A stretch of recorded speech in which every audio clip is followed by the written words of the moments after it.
नमस्कार, प्रदेश है 360 में आप सभी का स्वागत है। मैं हूं आपके साथ अनु सिंह और चलिए खबरों की शुरुआत करते हैं।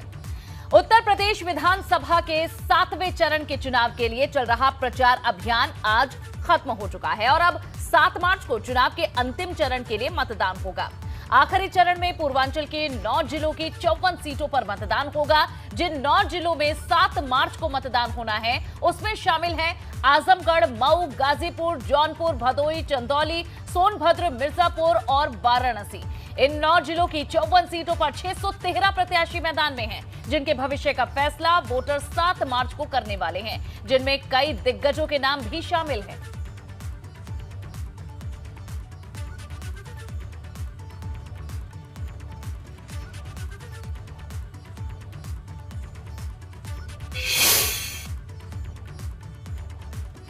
सातवें चरण में पूर्वांचल की कई सीटों पर सिर्फ 2 दलों या फिर प्रत्याशियों के बीच सीधी टक्कर हो रही है। इन्हीं में से एक है जौनपुर की मल्हनी सीट, जहां पर बाहुबली पूर्व विधायक और सांसद धनंजय सिंह जेडीयू के टिकट पर मैदान में हैं, जिन्हें चुनौती दे रहे हैं दिग्गज दिवंगत सपा नेता पारसनाथ यादव के बेटे और मौजूदा विधायक लकी यादव। ये हॉट सीट है। ऐसी ही एक हॉट सीट है मऊ सदर की, जहां से बाहुबली विधायक मुख्तार अंसारी के बेटे अब्बास अंसारी को इस बार सुभाषपा के टिकट पर मैदान में उतारा गया है। अब्बास अंसारी के खिलाफ भाजपा की तरफ से अशोक सिंह ताल ठोक रहे हैं, जिनके बड़े भाई मन्ना सिंह की हत्या का आरोप मुख्तार अंसारी पर ही था। वहीं 7वें चरण की हॉट सीटों की ओर बात करें और आगे बढ़ें तो इसमें एक शामिल है गाजीपुर की जमनिया सीट। यहां समाजवादी पार्टी के दिग्गज नेता और पूर्व मंत्री ओम प्रकाश सिंह चुनाव लड़ रहे हैं। इनकी टक्कर है भाजपा विधायक सुनीता सिंह से, तो ये कांटे का मुकाबला होने जा रहा है। इसके अलावा गाजीपुर की ही मोहम्मदाबाद सीट है। इस पर भाजपा और सपा के बीच सीधी टक्कर है। यहां भाजपा की मौजूदा विधायक अलका राय एक बार फिर से चुनावी मैदान में हैं, जबकि उन्हें चुनौती दे रहे हैं पूर्व विधायक सिबकतुल्ला अंसारी के बेटे मन्नू अंसारी, जो अब अपने पिता सिबकतुल्ला अंसारी की सीट पर पहली बार चुनाव लड़ने जा रहे हैं। वहीं 7वें चरण में प्रधानमंत्री नरेंद्र मोदी के संसदीय क्षेत्र वाराणसी की दक्षिण सीट पर भी कांटे की टक्कर है। यहां यूपी सरकार के मंत्री और पहली बार विधायक बने नीलकंठ तिवारी भाजपा के उम्मीदवार हैं, जबकि इनके सामने समाजवादी पार्टी के प्रत्याशी कामेश्वर दीक्षित उर्फ किशन दीक्षित, जिनके प्रचार के लिए अखिलेश यादव खुद वाराणसी पहुंचे, वे सीधी टक्कर दे रहे हैं।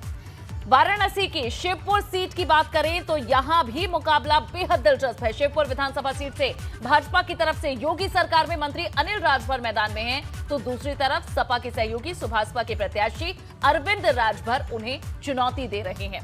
आगे बढ़ते हैं, बात वाराणसी दक्षिण की करते हैं। इसके अलावा वाराणसी के पिंडरा सीट पर भी बात कर लेते हैं। यहां भी मुकाबला जोरदार है। यहां कांग्रेस नेता और पूर्व विधायक अजय राय का मुकाबला भाजपा के मौजूदा विधायक डॉक्टर अवधेश सिंह से हो रहा है, तो ये कांटे का मुकाबला आपको दिखा रहे हैं। पूर्वांचल के एक और जिले आजमगढ़ की सदर सीट पर भी भाजपा और सपा के बीच ही मुकाबला है। यहां फिलहाल दिग्गज सपा नेता और मौजूदा विधायक दुर्गा प्रसाद यादव की टक्कर भाजपा प्रत्याशी अखिलेश मिश्र से हो रही है। गाजीपुर की जहूराबाद सीट पर त्रिकोणीय मुकाबला होता दिख रहा है। यहां सुभाषपा अध्यक्ष और मौजूदा विधायक ओम प्रकाश राजभर के खिलाफ भाजपा ने कालीचरण राजभर को मैदान में उतारा हुआ है, जबकि बसपा ने शादाब फातिमा को प्रत्याशी बनाकर मुकाबले को त्रिकोणीय बना दिया। शादाब फातिमा का गाजीपुर में काफी प्रभाव माना जाता है, लेकिन शिवपाल की करीबी शादाब फातिमा को अखिलेश यादव ने टिकट नहीं दिया और उन्हें बसपा से अब टिकट मिला है।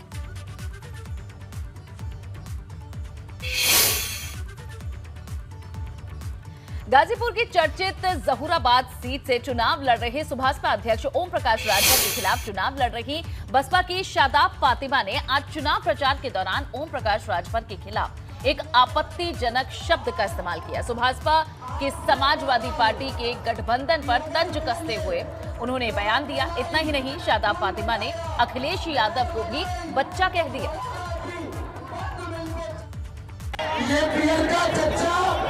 रोजगार नहीं देता, ये कहते हैं कि सवर्णों को ऊपर से 6 इंच छोटा कर दे।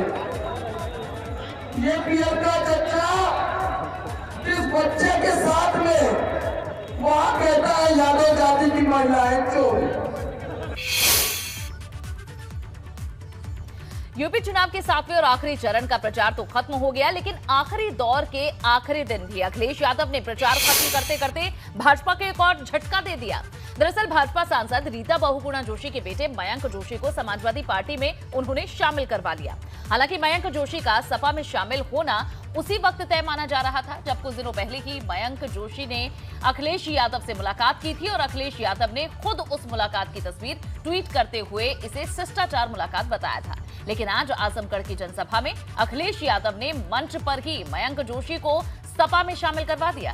मयंक जोशी ने भाजपा आलाकमान से लखनऊ या फिर प्रयागराज से विधानसभा का टिकट मांगा था और उनकी मां रीता बहुगुणा जोशी ने भी बेटे को टिकट दिलाने के लिए जोर लगाया था, लेकिन टिकट नहीं मिलने के बाद से ही मयंक जोशी भाजपा से नाराज चल रहे थे और अब आखिरकार आज मयंक जोशी ने सपा का दामन थाम ही लिया।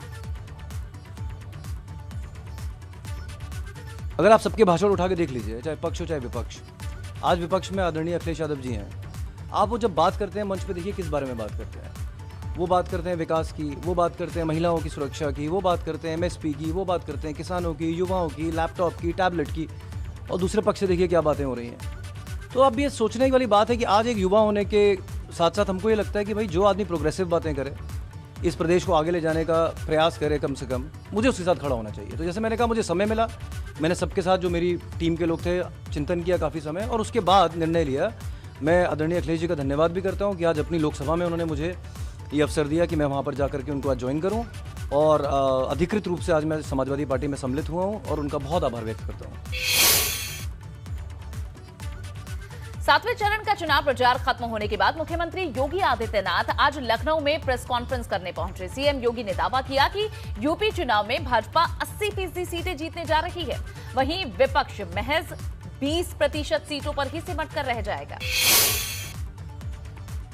विपक्ष के पास कोई मुद्दा इस चुनाव में नहीं था।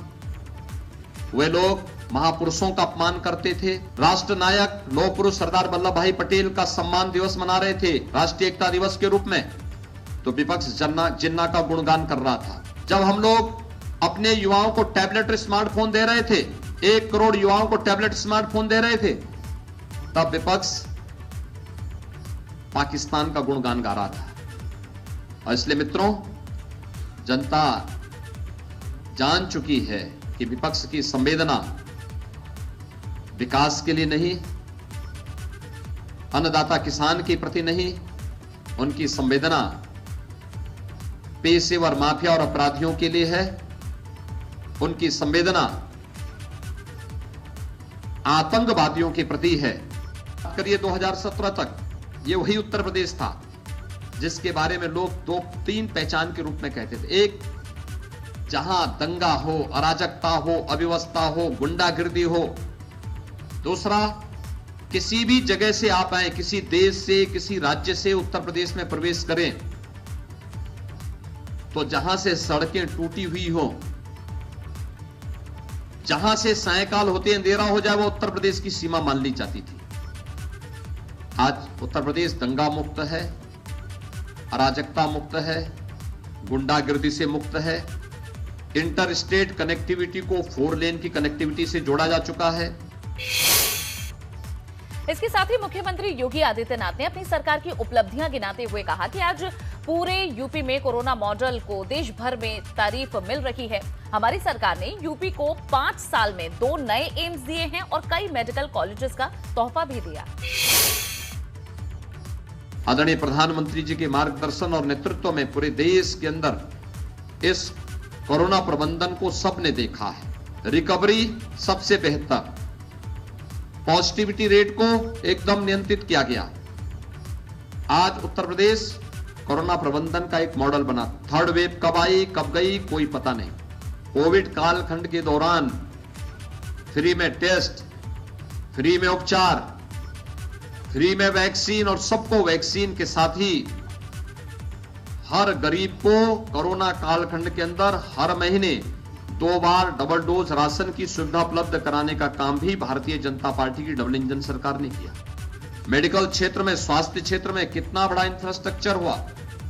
1947 से 2017 तक 70 वर्षों में मात्र 12 मेडिकल कॉलेज बने थे और 5 वर्ष में भारतीय जनता पार्टी की डबल इंजन सरकार ने 2 एम्स और 33 नए मेडिकल कॉलेज उत्तर प्रदेश की जनता को दिए और आज उत्तर प्रदेश एक जनपद एक मेडिकल कॉलेज बनाने की ओर अग्रसर हुआ है।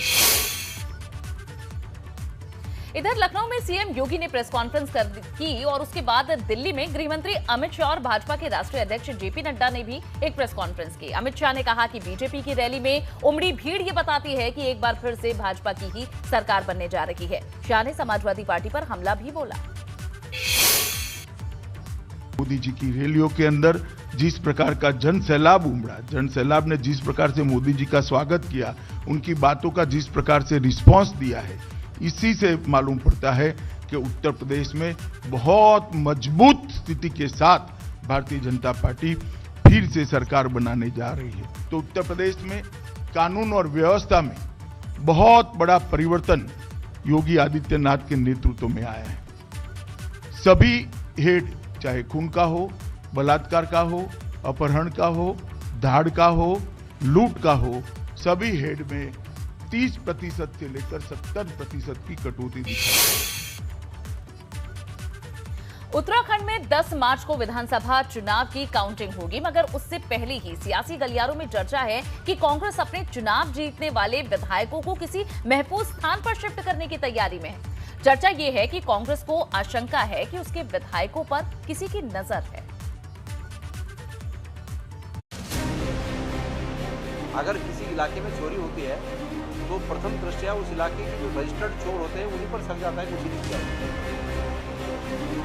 अविश्वास क्यों है? आखिर कांग्रेस ने टिकट किसको दिए? कांग्रेसियों को दिए या व्यापारियों को दिए?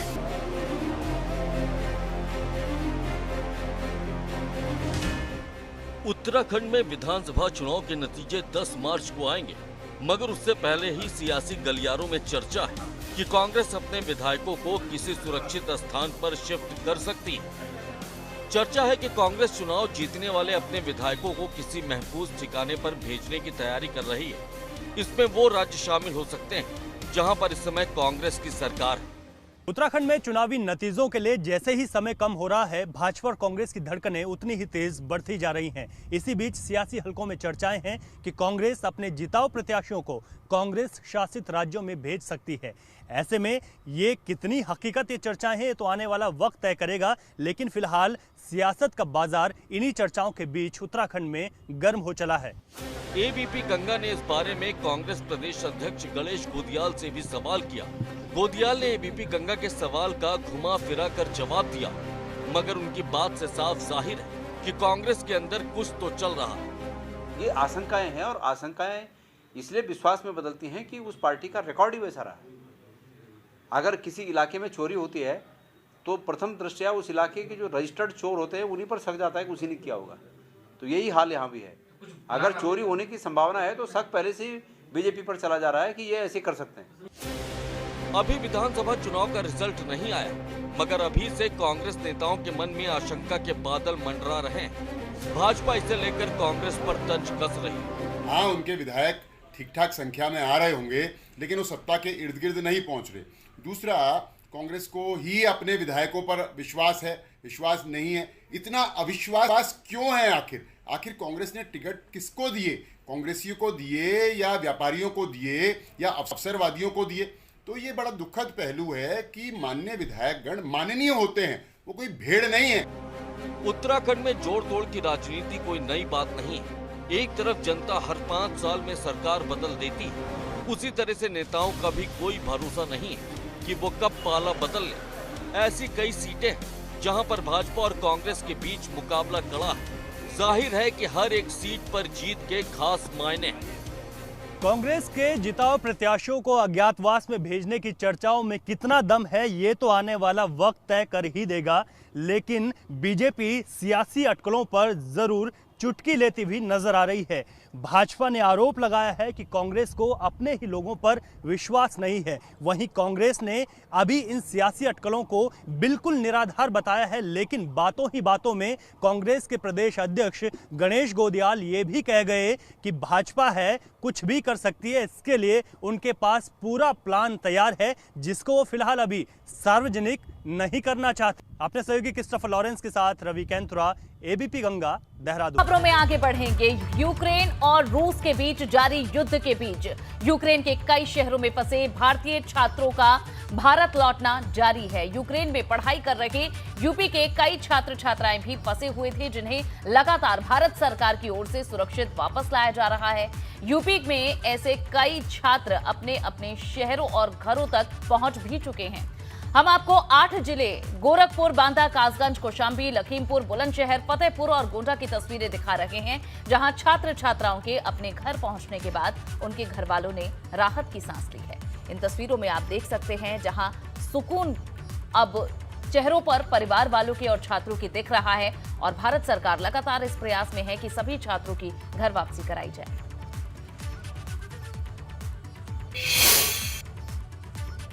तो युद्ध के बाद यूक्रेन में फंसे हुए छात्रों का देश वापस आने का दौर लगातार जारी है। यूक्रेन से लौट रहे छात्र छात्राओं में महाराजगंज की दामिनी शाक्या भी शामिल हैं, जो कि यूक्रेन से वे रोमानिया होते हुए आखिरकार अपने घर वापस पहुंच चुकी हैं।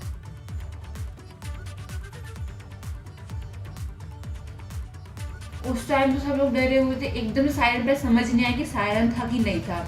कंफर्म करे थे सायरन ही था, कर्फ्यू के भी सायरन बजे थे, समझ नहीं आ रहा। तो हम लोग कंफर्म हुआ तो सब लोग सामान लेके, जितना खाना लेके भाग सकते, खाना पानी सब लेके भागे बंकर से। और बंकर से हमारे से दूर थे तो हम लोग को जाना पड़ता, अच्छा खासा डिस्टेंस था, तो हम लोग वहाँ से भाग के सामान कैरी करके गए।